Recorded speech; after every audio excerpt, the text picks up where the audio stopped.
We're going to look at Isaiah 61, verses 8 through 11.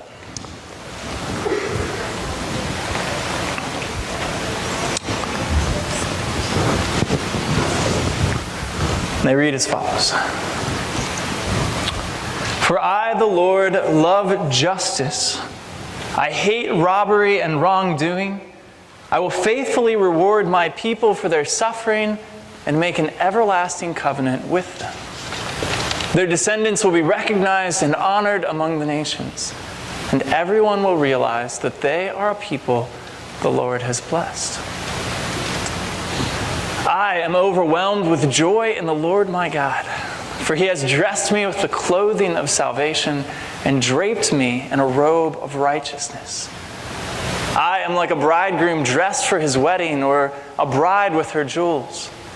The sovereign Lord will show his justice to the nations of the world.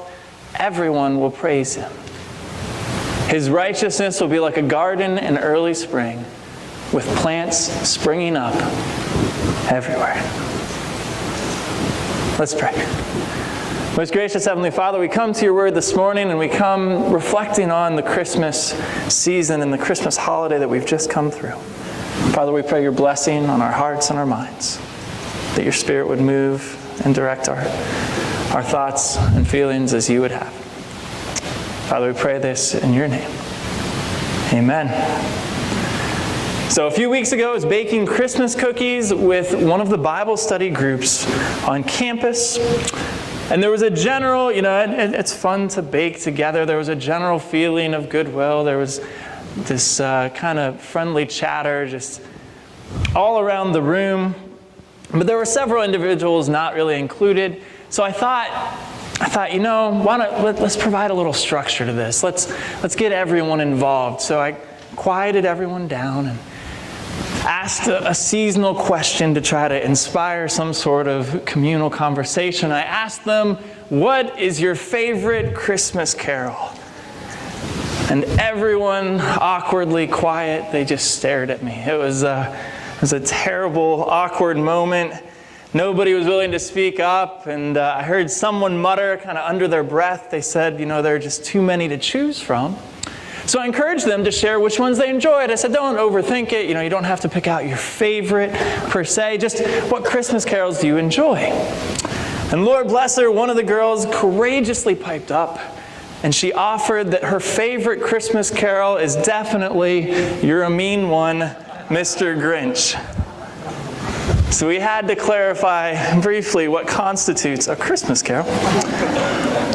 But as the conversation unfolded, there were lots of Oh Holy Nights offered. There were lots of Carol of the Bells, Silent Night. These were common ones that kept coming up. I was kind of holding out. I was hoping for something a little bit more unique, but it just didn't come. Nobody had like that really specific carol that they loved. Until someone piped up. They offered Good King Wenceslas. And I was thinking, oh, that's great. And then the person who said it quickly laughed and said, no, I don't really know that one. It just sounds funny. So I felt bad for it. But in their defense, when I was little, I used to think it was Good King Applesauce. So it is a funny sounding name. But poor Good King Wenceslas can't seem to catch a break. I mean, talk about universally underappreciated. And not just the song, but the subject of the song, Wenceslas himself, seems forgotten. And even the composer of the song, and we'll come to this, but the composer, he just couldn't catch a break with this song. He had the hardest time with it. So, is it a familiar song? Are you familiar with Good King Wenceslas? Is it one, the name or the tune, maybe not verse 4, line 3, but the song in general? It correlates beautifully with the passage that we read out of Isaiah, and we'll tie them together as we go forward here. It gives a nice sense of closure to the Advent season. But like I said, even though it's going to be included, if you look up lists of classic Christmas carols, it's going to be included there, but it feels like it's way down on the list. I mean, hypothetically, imagine that if a party were thrown and all of the great Christmas carols down through the ages were invited to the party, I suspect that Good King Wenceslas wouldn't even get a seat at the kids' table, that it would kind of get pushed off awkwardly in the shadowy corner of the room, standing against the wall, nervously tugging at its tie, just telling everybody that it doesn't get any respect. Nobody seems to like it that much. But if you think about it, when's the last time that you actually remember singing the song in church? Never? No, yeah, it just never comes up. Have you even heard it on the radio? Is it included in these kind of things? People have mentioned that they sang it in choral settings, like a show choir sings it or something like that. But beyond that, it goes unused. I'm not even sure that we all know how to pronounce the name Wenceslas, and I'm just going to keep pronouncing it quickly because I'm not confident to slow down. But it's kind of perplexing on one level because it's a catchy tune if you know the melody. And not only is it a catchy tune, but there's a compelling story that's told in the song. And it's a story and a tune that were put together by, admittedly, an accomplished hymn writer. This was a guy who had written other successful things. Everything should have lined up for success. Accomplished writer, catchy tune, memorable story. But it just never clicked. And to be honest, we have recent experience. We know that even though we have a beloved story and an accomplished director, that doesn't always equal success. So, Good King Wenceslas kind of just lingers on the edge of our collective memory. It seems to be there at Christmas time, but nobody really knows what to do with it. But if the song has suffered, in one sense or another, it hasn't suffered in any way comparable to what the actual Wenceslas suffered in his life. And just to be clear, there actually was a Wenceslas. There actually was a guy who lived. He was the Duke of Bohemia, which would be modern day like Czech Republic, the western part of that Czechoslovakian region. Wenceslas lived in the early 10th century. And over 1,000 years ago, he was in charge. Like I said, he was a duke. He was never technically a king. That's a title that would be posthumously awarded to him by the Holy Roman Emperor later. But he served as duke in his late teens and early 20s. Some of you are at that age range. Some of you have kids or had kids at that age range. Think of someone in that age range. Now imagine them exercising legal authority over others. This is what Wenceslas was able to do. Most of the people you can think of in that age range shouldn't be able to decide punishment for others. But this was Wenceslas. And not only did he serve in this capacity, but he served well. He was adored by his subjects, he was beloved, and he was known for his charity for all the people in that small region. In fact, his legend would grow through the years. About 200 years later, a Czech historian would be writing about Wenceslas and would say the following. He would say, "No one doubts that, rising every night from his noble bed," it's a little bit exaggerated, but from his noble bed with bare feet and only on Chamberlain, he, Wenceslas, went around to God's churches and gave alms generously to widows, orphans, those in prison and afflicted by every difficulty.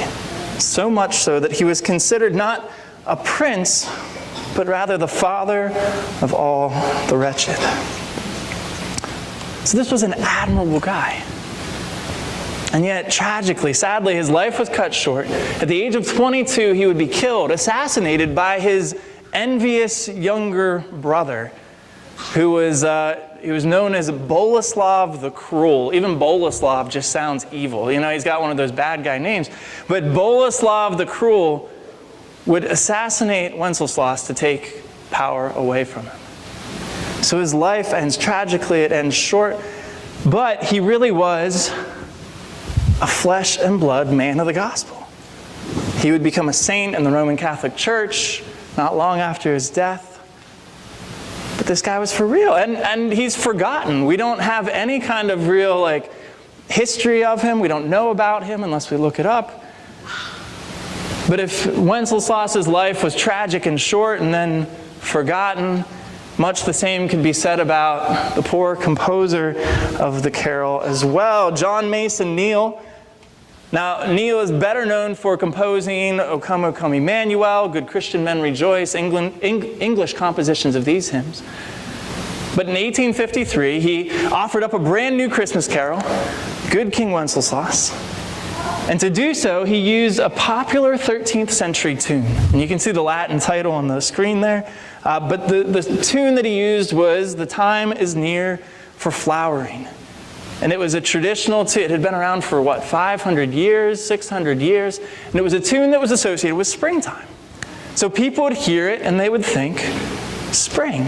So what does Neil do? He says, let's take that and put Christmas lyrics to it. And not just Christmas lyrics, but about an obscure Bohemian duke from the early 10th century. There might have been a breakdown in logic in this process here at some point because it did not come across well to the people. Folks found the tune catchy, but they were confused by the words and they felt like it didn't fit very well. I mean, if there's a comparison to be drawn, it would be like taking the melody to God Bless America and injecting it awkwardly with Christmas lyrics about some obscure historical figure. So a Christmas, and no mention of Jesus or the manger or Bethlehem or shepherds or any of those things, but God Bless America with Christmas lyrics about some obscure historical figure centuries after Christ's birth. This is what Good King Wenceslas sounded like, felt like, and it drew a considerable amount of reproach from critics. They hated it. In fact, some of the earliest reviews included things like, they said it was poor and commonplace to the last degree. Another critic offered that it was no more than ponderous moral doggerel. It's a good word. I was preaching over at the 8 o'clock service at the sanctuary, and I said the word doggerel, and I felt like Pastor Bill Rice. It's like, that's the kind of word he would use. Doggerel, yeah. So, doggerel means a verse or words badly written or expressed. This is what the critics said about this poor song. Modern examples of doggerel would be like Pastor Will's love letters to his wife, Beth. So doggerel, this is what was said about the song, and the song itself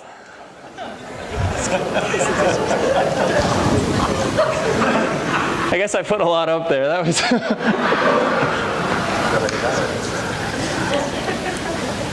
So this is that may be more accurate than it should be. I'm not sure, Will. We can check later. But this was the kind of feedback that was given about the song itself. This is what they said. They said that it's a mishmash of clunky words that it just doesn't make sense. Why would you use a springtime tune for a Christmas song that doesn't mention Jesus? It absolutely perplexed people. So the poor composer took heat for it. The subject, who's admirable, goes forgotten because nobody really gives any kind of notice to the song. But I would offer that I think we do ourselves a disservice today ignoring songs like Good King Wenceslas. Songs like it do us an invaluable service in pushing us out of our comfortable preconceived notions of what Christmas is. Songs like Good King Wenceslas help to illustrate the beautiful virtue of charity, especially charity that extends beyond ourselves and our immediate families. So let's read the story together. Let's go through the lyrics. We didn't get any snow this year. We keep getting rain. But I would invite you to imagine yourself at the edge of a quaint bohemian forest. And we'll read through all 5 verses, and it tells a story from verse 1 to verse 5. The story goes as follows. Good King Wenceslas looked out on the Feast of Stephen. Now, the Feast of Stephen, St. Stephen's Day, is December 26th. So it's a specific day. It's not like the Feast of Stephen is just some random guy named Stephen throwing a medieval rager. So, on the Feast of Stephen, when the snow lay round about, deep and crisp and even, brightly shone the moon that night, though the frost was cruel, when a poor man came in sight, gathering winter fuel. So we go to verse 2. Verse 2, Wenceslas is going to call his page. A page is a servant. And he's going to ask the page if he knows the peasant. He says, "Hither, page, and stand by me. If thou knowest it, telling, yonder peasant, who is he? Where and what his dwelling?" Halfway through the verse here, the page responds. He says, "Sire, he lives a good league hence, miles from here, underneath the mountain, right against the forest fence, by St. Agnes's fountain." Verse 3 then, Wenceslas gives instructions to the page. He says, "Bring me flesh, meat, something to eat, bring me wine, bring me pine logs hither. Thou and I will see him dine when we bear him thither." So basically, grab some food, we're going to bring him in to eat with us. So page and monarch, forth they went together through the rude wind's wild lament and the bitter weather. Verse 4 then, the page speaks to Wenceslas as they trudge through the snow. He says, "Sire, the night is darker now, and the wind blows stronger. Fails my heart, I know not how, I can go no longer." So what's the page saying? He's basically, it's like a little kid at the grocery store who doesn't want to walk anymore, right? He's like, "I can't do it anymore, I'm too tired. Carry me." So he says this. Wenceslas responds halfway through the verse. He says, "Mark my footsteps, my good page. Tread thou in them boldly. Thou shalt find the winter's rage. Freeze thy blood less coldly." So what's Wenceslas tell him? He literally says, "Well, stop trudging off in the fresh snow. Like, step in my footprints, and it'll be easier." And so, in his master's steps he trod, where the snow lay dinted. Heat was in the very sod, which the saint had printed. Therefore, Christian men, be sure, wealth or rank possessing, ye who now will bless the poor, shall yourselves find blessing. So there's a nice moral to kind of wrap the story up there at the end. Now I'll give it to the critics who said that, doggerel, right? It is a little clunky at places. I don't know about you, but I can't remember the last time I rhymed the words hither and thither. So it is a little clunky. But my biggest bone to pick with the song, as I was reflecting on this, looking at this, is we never get back to the poor man gathering his winter fuel. Do they find him? Is he just still out there like chilling and Wenceslas is teaching moral lessons to his page as they tramp through the snow? We don't know. They never get there. It's kind of like the story just cuts off halfway through. Do they bring him in? Do they get to eat and spend some time together? I suspect this might have been part of the criticism, but I also suspect that Neil, the hymn writer and composing it, wasn't so concerned about the plot points as he was the spirit of the song and what was being conveyed. And it's a spirit that really is in keeping with the exhortations of Isaiah chapter 61. If you think back to that, we see that Wenceslas embodies the words of our Lord in his very actions. He doesn't just say that he loves justice, right? He's not just chilling in his castle and he's like, "Man, that guy should really have some food and a nice place to stay."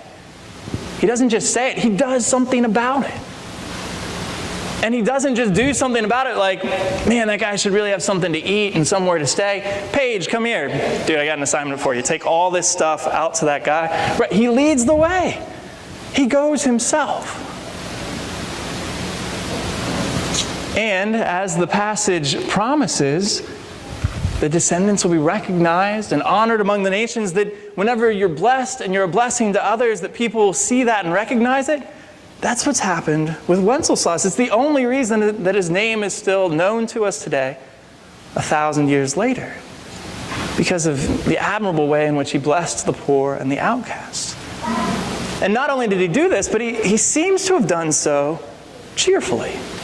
From what we can tell in the song and from the legend that's grown up around him, every bit that we can tell from the story, Wenceslas would have inhabited the words that Isaiah uses in response to God's revelation to him. He says, "I am overwhelmed with joy in the Lord my God." I can just imagine Wenceslas actually saying this, living this out. Wenceslas, I'm sure, like anyone who truly is following after the Lord, whenever they're commended for practices like this, he would have been quick to say, no, I'm just imitating Christ. Don't think that I'm doing anything special. He would be quick to point out that he is truly dressed with the clothing of salvation and robed in righteousness. He didn't dress himself. He didn't robe himself in this. It was given to him, and he's only acting and living and breathing and moving appropriately as he sees fit in response. He was the embodiment of a justice-loving joy. And if Isaiah 61 describes Christ, and it does well, Christ himself references Isaiah 61 when he's talking about himself in Luke chapter 4. If Isaiah 61 describes Christ and Wenceslas looks like Christ, then shouldn't some part of us look like that as well? Shouldn't some part of us strive to be like that? Shouldn't some part of us long for that in our lives? I mentioned earlier that the song doesn't really fit our preconceived idea of what Christmas looks like. When we think about Christmas, we think quickly of peace and goodwill. But I think when we think peace and goodwill, we're not thinking the peace and goodwill of that man gathering fuel on the edge of the forest. We're thinking peace and goodwill in terms of a lack of turmoil. We think peace and goodwill in terms of no tension and no strife. We think, I just need to calm down for a little bit to close out the year, right? We think of it as a break, but a good break. We think quality time with family. We think faithful friends dear to us, gathering near to us once more. We think heaping gifts on people and receiving gifts gratefully from others. And these are all beautiful things, but none of them are trudging through the snow to serve a beggar in need. We long for joy on one hand. We often find it at Christmas time with family and friends and festivities. And we're very quick to acknowledge a need for justice. I don't know anyone that would say that someone deserves not to find peace or receive gifts this time of year, right? Even things like the Operation Christmas Child. The idea is that everyone should share in the blessing, and that's a beautiful thing, but how often do joy and justice meet in our actions this time of year? How often do we let the two mingle together? Ravi Zacharias, who's a Christian thinker, speaker, writer, extremely generous man, extremely gentle man. He tells a story of a recent family Christmas where he learned this very need for joy and justice together. Zacharias says that he was spending Christmas at his in-laws, his wife's parents' house, and that the holiday stay to that point had been somewhat stressful. There had been a certain amount of unwanted tension, lots of little things cropping up. But that didn't stop Zacharias' mother-in-law from doing what she typically did. She would find individuals who had nowhere to go for Christmas, and she would make them come to her house. In this particular year, she invited a man from their church, a regular attender, a guy who would often sit by himself quietly, a man who was known to live alone and thought to be somewhat eccentric. But she approached the man, she extended an invitation, the man accepted. He was coming to their house for Christmas. And again, the house was astir, everyone was busy, everyone, that is, Zacharias says, except Zacharias himself. He had nothing to do, and he found himself then the de facto entertainer of this gentleman who had been invited to the family Christmas. Now, Ravi Zacharias speaks internationally. He travels almost the year round, and he's going constantly this way and that. And he says that the holidays are often his time off. It's his time to decompress. It's his time to just take a breath and relax. But this particular Christmas, he was finding his attention being gobbled up by this man who was there, and he admits that he was not happy with the arrangement. He says that early in the interaction, he even thought to himself, he literally thought to himself, this is going to go down as one of the most miserable Christmases of my life. Now, we can be very quick to be like, that's terrible, but we've probably thought something similar in some set of circumstances at some point in our lives as well. So he was dreading an entire holiday filled with having to interact with this man.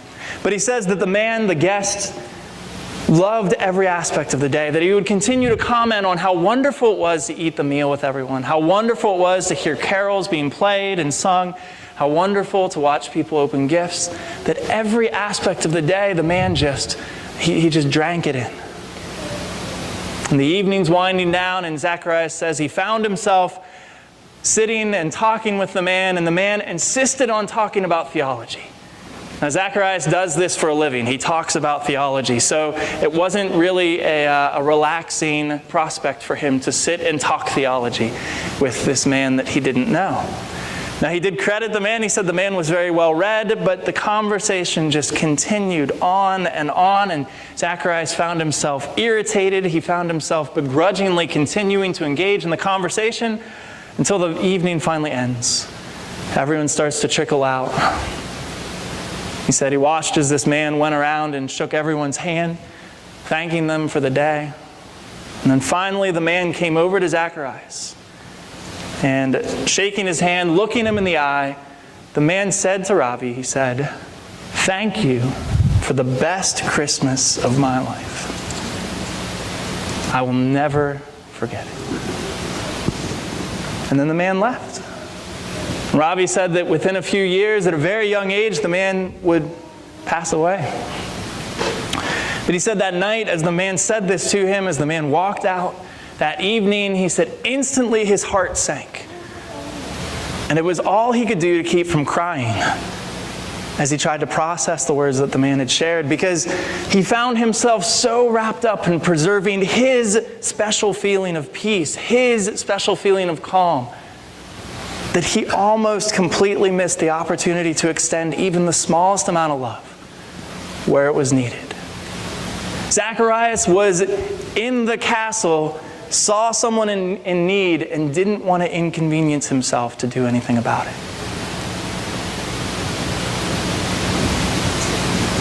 I think we often look at stories like Good King Wenceslas, and we like to think in the most meritorious terms possible about ourselves. Like, yes, I would do exactly as Wenceslas did if I was in his position. But in reality, I think we're much more like Zacharias. And in saying that, I mean we're all more like the page than we are like Wenceslas. The page, the servant who was inclined to stay in the warmth and the comfort of the castle. The page who wasn't the one who was looking for someone to help. That was Wenceslas looking for someone to help. The page needed Wenceslas to lead the way for him. The page who grumbled, complained at the smallest inconvenience of helping.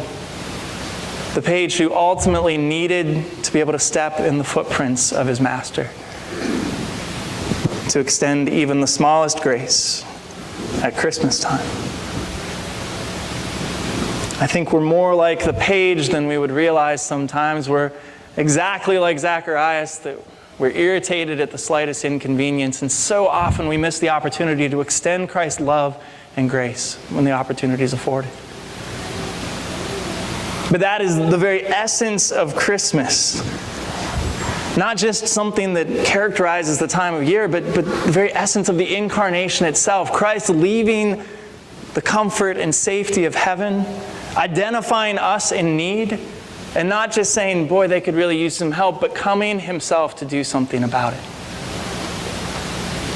I love Christmas time, but I fear that we've so neutered it of its power that we're left with this non-specific spiritual salve at the end of the year, something to just make us feel generally better in the midst of the turmoil and tension. We miss the power and the presence of God in Jesus Christ to save us and restore us. God's perfect charity was the active confrontation of our brokenness. If we find our own charity to feel small or uncomfortable or difficult, I would offer that potentially it's because we're trudging off in the snow by ourselves and we're not following in the Master's footprints.